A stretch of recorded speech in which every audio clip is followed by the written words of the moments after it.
अस्सलाम वालेकुम जी, मैं हूं ज़िया बलोच। 21 अक्टूबर गुजर गया, मियां नवाज शरीफ साहब आए, जलसे से खिताब कर लिया और जाती उम्रा पहुंच गए। इस पर मैं क्या कहूं जनाब। वो कहते हैं ना, एक सादा जुबान में कहते हैं कि खोदा पहाड़ निकला चूहा और वो भी मरा हुआ। ये सारी सूरत हाल समरी है जनाब। दूसरी तरफ अदबी लैंग्वेज में आज आपको पता है जनाब, मियाँ साहब ने बड़े गालिब के शेर सुनाए। अंदाजा करें, ये मुंह और मसूर की दाल, मतलब गालिब को जनाब सुना रहे हैं, कोट कर रहे हैं। सुभान अल्लाह, वाह वाह वाह, क्या कहने। इस पर जनाब फिदा ही हुआ जा सकता है। और इरफान सिद्दीकी साहब को सलाम जनाब, बड़े अच्छे ढूंढ के उन्होंने शेर दिए, तो काफ़ी सारे शेर सुना दिए। अगर अदबी अंदाज में कहें तो जनाब, बड़ा शोर सुनते थे सीने में दिल का, जो चीरा तो एक कतरा खून निकला। सूरत हाल ये कि कख नहीं निकला, मुर्दा चूहा निकला है जनाब, उसकी जान नहीं है। और अगर डील है तो फिर ठीक है, सब कुछ है। अगर डील नहीं है जनाब, तो आपके अरबों रुपए ज़ाये हो गए। आपने जो इन्वेस्ट की थी जनाब, वो सारी ख़त्म हो गई। और अल्लाह अल्लाह और खैर सल्लाह। हुआ क्या जी, क्यों? मैं ये सिर्फ तासुबात की बुनियाद पर नहीं कह रहा, बिल्कुल एक्यूरेट आपको साथ में बताऊंगा कि क्या क्या मामलात हुए। पहली बात तो यह कि घर से ही झगड़ा शुरू हो गया। मियाँ साहब जहाज में बैठे और जहाज में जनाब धींगा, मुश्ती, धप्पड़, धक्के, मुंह तोड़ दिए, दांत तोड़ दिए, पता नहीं क्या क्या सूरत हाल।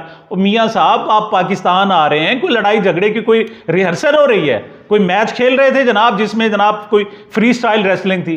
क्या पता चला जनाब जो सहाफ़ी हैं उन्होंने जनाब ये सारी हरकतें की थी और आपस में झगड़े। वजह क्या है? जब आप लोगों को पैसे देकर ले जाते हैं ना, तो फिर वो आपके पाबंद नहीं रहते कि जिस तरीके से आप कहें वो फिर अपने हिसाब से चलते। जज्बा कुछ और होता है और खरीदी हुई चीजें कुछ और होती। पहला जनाब हुआ झगड़ा।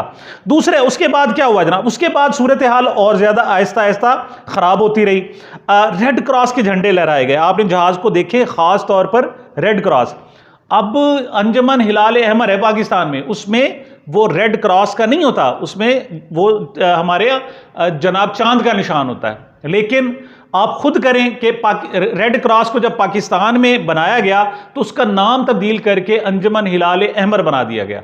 लेकिन यहां अंजुमन हिलाल अहमर नहीं था, झंडे थे रेड क्रॉस के। मतलब बताना मकसूद था कि पीछे स्पोर्ट किसकी है और किसकी स्पोर्ट की वजह से आ रहे हैं। आगे जनाब, जब लाहौर पहुंचे तो आपको पता है मियाँ साहब जब तक खाएं पिए नहीं जनाब, जब ज्यादा चीजें, वो अब उनका एक खुराक है और पूरी दुनिया इधर से उधर हो जाए, उन्हें अपने खाने पीने की फिक्र होती है जनाब। आपके बकौल आपने पूरा पाकिस्तान इकट्ठा किया हुआ था, आपने मीनार पाकिस्तान। ये एक बड़ा मौजज़ा है जनाब आज जो मियाँ साहब ने कर दिया है। वो कहते हैं ना जी, समंदर को कूजे में बंद कर देना, दरिया को कूजे में। इसने 25 करोड़ अवाम आज मीनार पाकिस्तान पे आ गए। इससे बड़ा कमाल क्या होगा जनाब, अंदाजा करें। 25 करोड़ अवाम सिर्फ मीनार पाकिस्तान में आ गए और वहां जनाब इकट्ठे हो गए। और फिर उसके जवाब में पता है क्या कहा? मरियम नवाज साहिबा ने कहा, अभी तो ये 10% अवाम है जो यहां पर आए हुए हैं, 90% बाहर हैं। उनके बकौल 90% अवाम बाहर हैं। मतलब 25 करोड़ अगर यहां आ गए तो फिर तो पाकिस्तान की जो आबादी है कोई 1.5, 2, 4 अरब तो हो गई होगी। वो 10% है, 25 अरब हो गई फिर तो, इस लिहाज से देखा जाए तो। बहरहाल जनाब, अब अरबों रुपए खर्च किए और पता चला कि जनाब गाड़ियां ज्यादा हैं वहां पर और बंदे कम हैं। अब बंदे कहां से पूरे करते? टाइम दिया हुआ था जनाब मगरिब का, मगरिब हो गई, उसके बाद खाना भी हो गया, हाई टी भी हो गई, बंदे इकट्ठे नहीं हो रहे। फिर इंतजार किया गया कि अब बंदे तो और आने नहीं, लिहाजा कुछ थोड़ा सा अंधेरा हो जाए ताकि मामलात सीधे कर लिए जाएं। अब इंतजार करते करते करते मरियम बीबी तंग आ गई जनाब। वो बड़े जोश जज्बा था जनाब, मरियम बीबी तंग आ गई। उनसे पूछा, भाई क्यों नहीं आते? मीनार पाकिस्तान आना है शाही किले से चलकर, और गाड़ी में आना है, पैदल भी नहीं आना, गाड़ी में आना है। 1 मिनट 1.5 मिनट का सफर है और 1.5 घंटा गुजर गया है। तो फिर पता चला बंदे पूरे हो रहे हैं। बंदे पूरे नहीं हुए, लाइटें बहरहाल पूरी हो गई और फिर जनाब जलसे का इस तरीके से आगाज हो गया। अच्छा, खाने का इंतजार किया जाता जनाब। बड़ा मियाँ साहब ने कहा, जी मैं तो इस बोल भी नहीं सकूंगा जब तक मैं खा नहीं लेता, उस वक्त तो मामलात नहीं बनते। बड़ी तैयारी कराई गई थी, मतलब पाकिस्तान में भी आकर उन्हें खासा मतलब पेट पूजा कराई गई। सूरत हाल ये थी कि मियाँ नवाज शरीफ साहब पर बुढ़ापे के असरात थे। उन्होंने जनाब बहुत सारे कागज रखे हुए थे, छोटी सी छोटी बात को भी जनाब बयान कर रहे थे। लेकिन जैसे वो जब से उनको निकाला गया ना और उसके बाद उनकी आवाज खत्म हो गई, अब उनकी आवाज नहीं रही, जो जैसे आवाज नहीं रही वैसे जनाब उनकी शख्सियत नहीं रही। जावेद हाशमी के बारे में कहते हैं कि बड़े ज़बरदस्त किस्म के मुकर्रर थे, आवाज़ उनकी बहुत ज़बरदस्त थी, लेकिन जब उन पर फालिज का अटैक हुआ और ख़ास तौर पर उन्हें कौमी असम्बली में उन्होंने तकरीर की और अगले दिन पता चला मियाँ नवाज शरीफ सौदाबाजी करके बिरून मुल्क चले गए, तो उसके बाद जावेद हाशमी साहब बड़ा खिताब करते रहे, लेकिन उनकी आवाज़ आज तक ठीक नहीं हो सकी। सेम पोजीशन हुई है जनाब मियाँ नवाज शरीफ के साहब के साथ कि उनकी आवाज़ अभी तक ठीक नहीं हो सकी। अभी तक वो जैसे होता है ना मुर्दनी सी, और वो जैसे गिग्गी सी बन जाती है, इस किस्म की सूरत हाल है। हालांकि बड़ी कोशिश की, हाँ अलबत्ता एक इफेक्ट हुआ है, वो कोई खुशी की बात भी कर रहे हो तो यूं लगता है जैसे मियाँ साहब रो रहे हैं। बहरहाल ये एक अच्छा इंपैक्ट उस पर पड़ा है जनाब। लोग बहुत थे जनाब, मैंने आज उनकी गुफ्तगू नहीं करनी कि उन्होंने कहा क्या है, सिर्फ जलसे की सूरत हाल मैंने आपको बतानी है। एक तो जो पीटीआई वाले उन्होंने बड़ा जालिमाना हरकत की। जब उनका 7 बजे के करीब खिताब था तो इमरान खान का जो ऑफिशियल चैनल है ना जी, यूट्यूब चैनल, उस पर उन्होंने 2012 का जो जलसा हुआ था वो उन्होंने जनाब दिखाना शुरू कर, रिकॉर्डिंग दिखाना शुरू कर दी, खिताब दिखाना शुरू कर दिया। अब जमीन आसमान का फर्क है, यहां चंद एकड़ पर कुर्सियां, और जो 12 अक्टूबर जनाब 2012 का जलसा था उसमें पूरा मीनारे पाकिस्तान भरा हुआ, शहर उसकी गलियां भरी हुई जनाब, ट्रैफिक जाम और तिल धरने को जगह नहीं। और वो जलसा दिन को हुआ था, यहां रात को हो रहा है, यहां सिर्फ बत्तियां ही बत्तियां नजर आ रही हैं। मतलब वो आते हैं ना देहात के लोग, उनको बत्तियां दिखाई जाती हैं, तो सिर्फ बत्तियां दिखाई गई यहां, और बत्तियों पे जनाब मियां साहब ने आज उनको राजी किया। अब जब वो कंपैरिजन करते रहे, वहां ठाठे मारता समंदर, लोग हैं, जज्बा है, जुनून है, और यहां पर मुस्लिम लीग नून है, वो उधर जज्बा जुनून है, इधर मुस्लिम लीग नून है, और इन्ना लिल्लाहि व इन्ना इलैहि राजिऊन है। सूरत हाल जनाब इस किस्म की थी। मियाँ साहब को जनाब उनके जो अतालीक हैं इरफान सिद्दीकी, सुना है कि 25 लोगों की खिदमात हासिल की गई हैं उनकी तकरीर लिखवाने के लिए, 25 लोगों की खिदमात, और बार बार उनको रिवाइज किया जाता रहा, बार बार उनको रिवाइज किया जाता रहा, और रिजल्ट क्या है जनाब, 1 टके की बात नहीं की, एक अहम बात नहीं की। बस यूं कहें कि जैसे ठुस हो जाता है ना, आप बम चलाते हैं और बम ठुस हो जाता है, मियाँ साहब का बम ठुस हो गया। उन्होंने याद आई तो उन्हें अपनी बेगम याद आई जनाब, मेरी बेगम जनाब फौत हो गई थी जनाब, मैंने उनको अपने हाथों से खोल दिया। अच्छा, ये साबका थे। और आने वाली नस्लों में जनाब मुस्लिम लीग नून कौमी जमात होने का दावा करती है, लेकिन टोटल 4 आदमी स्टेज पर नजर आ सके, 4 टोटल, सिर्फ कौन, मियाँ नवाज शरीफ साहब, उनके छोटे भाई साबिक वजीर आजम मियाँ शहबाज शरीफ साहब, उनके भतीजे साबिक वजीर आला पंजाब मियाँ हमजा शहबाज शरीफ साहब, और उनकी साहबजादी मरियम नवाज साहिबा। ये थे जनाब लीडर्स, और बाकी थे कीड़े मकोड़े, उनको कोई इजाजत नहीं, उनकी कोई प्रोजेक्शन नहीं। साद रफीक बेचारा जनाब आपको पता है वो इनसे नाला रहता है, वैसे वो कहते हैं, वो तो खैर कहता है हम तो गुलाम है जनाब, हमने गुलामी करनी है, तो उसको जनाब स्टेज दिया गया था। पहले स्टेज पर मोहतरमा खुद जनाब बराजमान रही, और आखिर में उनको जनाब स्टेज दिया तो उसने भी कोई एक लफ्ज नहीं कहा, उन्होंने कहा जी तशरीफ लाते हैं मियाँ नवाज शरीफ, और गल खत्म हो गई जनाब। उसके बाद जनाब खानदानी प्रोजेक्शन होती रही, खानदान के हवाले से जनाब के ये है आपके असल हुक्मरान, ये हैं आपके आका, ये हैं आपके मुस्तकबिल के शाही घराना जनाब, वो डिस्कस होता रहा।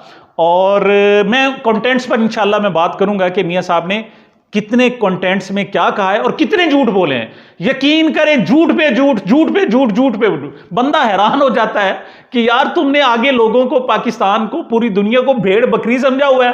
तुम कहते हो जनाब के मियाँ शहबाज शरीफ साहब महंगाई के जिम्मेदार नहीं है, ओए अकल करो कुछ, मतलब इंसान है वो जानवर नहीं है। तो जनाब ये सूरत हाल है। और जनाब आगे क्या, कबूतर का ड्रामा भी बड़ा ज़बरदस्त था। वो जनाब कबूतर लाए थे, वो जो उड़ नहीं सकते थे और वो सिर्फ हाथ पे बैठे होते थे, उस पर भी कहानियाँ जनाब घड़ी जाएंगी, और ये भी आगे जनाब सिलसिला चलेगा। तो आखिर जनाब उन्होंने कह दिया ये कबूतर भी वापस ले जाओ, इसकी जनाब ज़रूरत नहीं है। अच्छा जनाब, लोगों के आने का जो भांडा फूटा है वो किस तरह फूटा है जनाब। अब लाइटों में तो लोग नजर आ रहे हैं, मतलब 20-25 एकड़ है वो, जो एक खास पोर्शन, पूरा मीनारे पाकिस्तान पर जलसा नहीं था, उसके एक खास पोर्शन पर था। और मैं आपको एक बात और भी कहूं, अगर लोगों का समंदर देखना है ना, तो इमरान खान का जलसा भी नहीं था। असल लोगों का समंदर देखना है तो अल्लामा खादिम हुसैन रिजवी का जनाजा आप देखें, फिर आपको पता चले कि समंदर इंसान का होता क्या है। यह कैसा इंसानों का समंदर था कि मरियम नवाज साहिबा ऊपर से देख के बता रही थी फलां जगह वो फलां खड़ा हुआ है जनाब, फलां जगह फलां खड़ा हुआ है, यानी समंदर में वो लोगों को जनाब पहचान रही थी।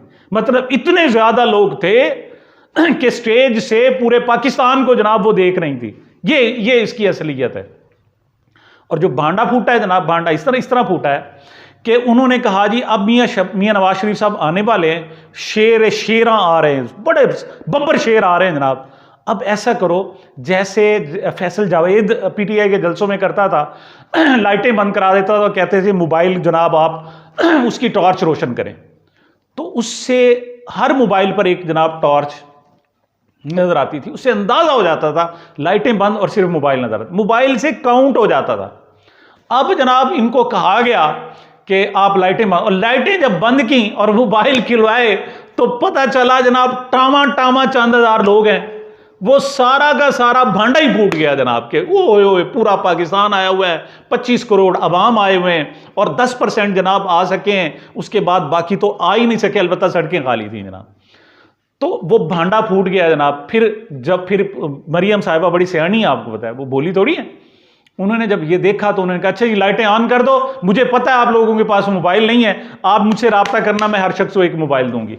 ये देखिए ना खुशखबरी हुई। उन्होंने कहा जी मेरे स्टाफ से रब्ता करें और मैं आपको जनाब मोबाइल प्रोवाइड करूंगी। तो पूरे पाकिस्तान को मुबारक हो जनाब, 25 करोड़ लोगों के लिए जनाब हर शख्स के पास एक जनाब टच वाला मोबाइल आ रहा है आपके पास, माशाल्लाह जबरदस्त किस्म का, कम से कम 25-30 हज़ार रुपये का तो होगा। अगर मैं कहता हूं मोहतरमा इतने अगर प्रोवाइड कर देती हैं, वैसे पैसा उनके पास बहुत है, लूट मार की कमाई कमाल की है उनकी। अगर 20 नस्लें भी आकर खाएं ना जनाब, और ऐसे अरबों रुपए वाले बीसीओ जलसे भी करें, तो उनके पास पैसे कम नहीं होते। और आगे तो उन्होंने मशीनें लगाई हुई, मतलब इन्वेस्टमेंट इतनी की हुई है। हमारे हारून रशीद साहब कहते हैं $800 मिलियन की उन्होंने इन्वेस्टमेंट की है ये जो 4 साल, इन 4 सालों के दौरान जाती इन्वेस्टमेंट जो की है, ये हारून रशीद साहब का कहना है। तो जनाब इस तरह अरबों रुपए लगा दिए जनाब। जलसे का जो रिजल्ट है वो मैंने आपको बता दिया। हाँ अलबत्ता उसे आप जितना मर्जी अब चढ़ाएं, आप कहें जनाब कि 5 अरब लोग आ गए थे या 7 अरब लोग आ गए थे, आप कह सकते हैं, इसमें मतलब कोई नहीं। अजमा बुखारी साहब आए, दूसरे लोग आए, तलाल चौधरी, दानियाल अजीज आए, तो वो आकर कह सकते हैं कि 25 अरब लोग थे, ये भी तो कह सकते हैं ना जी। तो वो जितना मर्जी कहे, 25 लाख तो दूर की बात है, 25 करोड़ नहीं, 25 अरब लोग थे, वो कह सकते हैं। वरना जो औकात थी, असलियत थी, वो नजर आ गई, एजेंसियों को भी नजर आ गई, इस्टेब्लिशमेंट को नजर आ गई, अवाम को भी नजर आ गई। हाँ अलबत्ता आपका किला मजबूत है। वो 85 की बात है कि ज़ियाउल हक साहब जनाब इधर तशरीफ लाए। वो क्या वाक़या था? वो ये था कि सब ने सोचा कि इस डफर किस्म का बेवकूफ़ आदमी, इसको वज़ीर ख़जाना बनाए, इसको हटाओ और कोई ढंग का बंदा ले आओ। लेकिन मियाँ साहब के पास, मियाँ साहब के जो वालिद साहब थे, मियाँ शरीफ साहब, वो पहुँचे जनाब ज़ियाउल हक साहब के पास। उन्होंने कहा जी अपना बच्चा बेला फिर रहा सी, उन्होंने तुसी धंधे लाया, लोग ਉਹਦੇ मुखालिफ हो गए ने। तो कहते हैं ज़ियाउल हक साहब ने कहा अच्छा चलो कोई बात नहीं, मैं आ रहा हूँ, लाहौर आ रहा हूँ। वो लाहौर आए और उन्होंने एयरपोर्ट से बुलाया। उन्होंने कहा जी कितने मियाँ नवाज शरीफ? वो आ गए। उन्होंने उसका हाथ पकड़ा, उन्होंने कहा इस मुंडे का किला मजबूत है। तो आर्मी चीफ जिसको कह दे जनाब इसका किला मजबूत है, फिर तो वो फिर चल सो चल, फिर वो वज़ीर ख़जाना, वज़ीर आला, वज़ीर आज़म, वज़ीर अब चौथी मरतबा क्या 40 मरतबा भी वो बन सकता है। वरना उनकी जो सूरत हाल थी वो लोगों को पता चल गया जनाब। और अब अगर डील है, सबको पता है डील है तो बिल्कुल ठीक है जनाब, वज़ीर आज़म उनको बनना चाहिए, उनकी आल औलाद भी वज़ीर आज़म, वो भी वज़ीर आज़म, और असल जो वज़ीर आज़म होंगी वो तो मरियम नवाज साहिबा होंगी ना। तो डील है तो बिल्कुल ठीक है जनाब, आइंदा आने वाली हुकूमत उनकी है, वरना इनके पल्ले कख भी नहीं है जनाब। ये मेरी गुजारिशात थी। इंशाअल्लाह क्या कंटेंट है उनकी तकरीर का, उसका भी पोस्टमार्टम करेंगे, इंशाअल्लाह आपको बताएंगे। मुझे मेरे चैनल को अपनी मोहब्बतों दुआओं में याद रखिएगा। मिलते हैं छोटे से वक्फे के बाद।